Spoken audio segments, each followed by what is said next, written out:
Nag-viral sa social media ang video at larawan ni Norman Mangusin, mas kilala bilang ang vlogger na si Francis Leo Marcos, matapos niyang magsuot ng police uniform at hamunin sa suntukan ang isang mataas na opisyal ng PNP.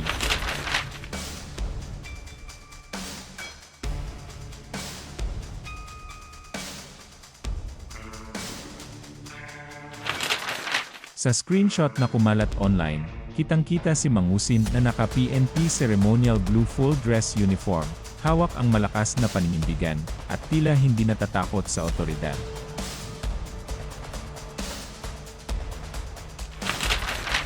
Agad namang kumilos ang Philippine National Police na nagbanta na maaaring kasuhan si Mangusin sa ilalim ng batas. Ayon kay PNP spokesperson Police Brigadier General Randolph Tuanyo, posibleng maharap si Mangusin sa kasong usurpation of authority at illegal use of uniforms or insignia, na maaaring magresulta sa pagkakakulong.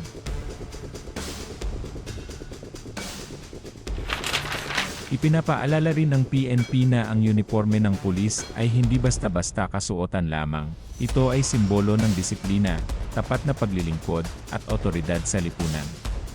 Anumang maling paggamit nito, lalo na kung may halong pagmumura o panghihamon, ay seryosong paglabag sa batas.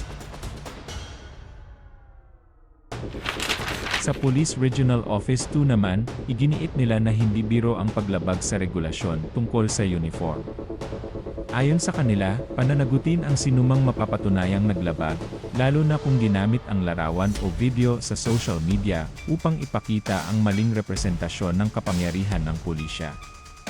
Kasalukuyang iniimbestigahan ng PRO2 at ng Regional Anti-Cybercrime Unit 2 ang buong insidente. Mula sa viral na screenshot hanggang sa pagbabahagi nito sa online platforms.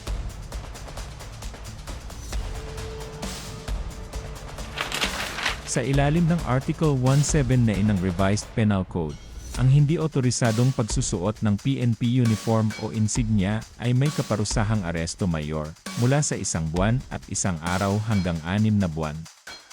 Ipinapaalala ng PNP na hindi ito biro, at kahit isang simpleng vlogger ay maaaring humarap sa legal na aksyon kung lalabag sa batas.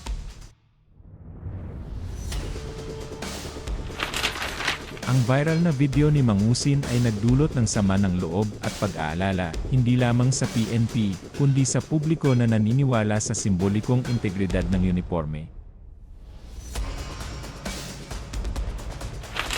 Samantala, wala pang formal na reklamo na naisampa. Ngunit pinaghahandaan na ng PNP ang posibilidad ng legal na aksyon laban kay Mangusin. Sa ngayon, patuloy ang masusing investigasyon at tinitiyak ng pulisya na pananagutin ang lahat ng responsable. Ang insidenteng ito ay malinaw na paalala, sa mundo ng social media, kahit ang simpleng viral content ay maaaring magdala ng seryosong konsekwensya sa batas, lalo na kung may kasamang paglabag sa sagradong simbolo ng otoridad.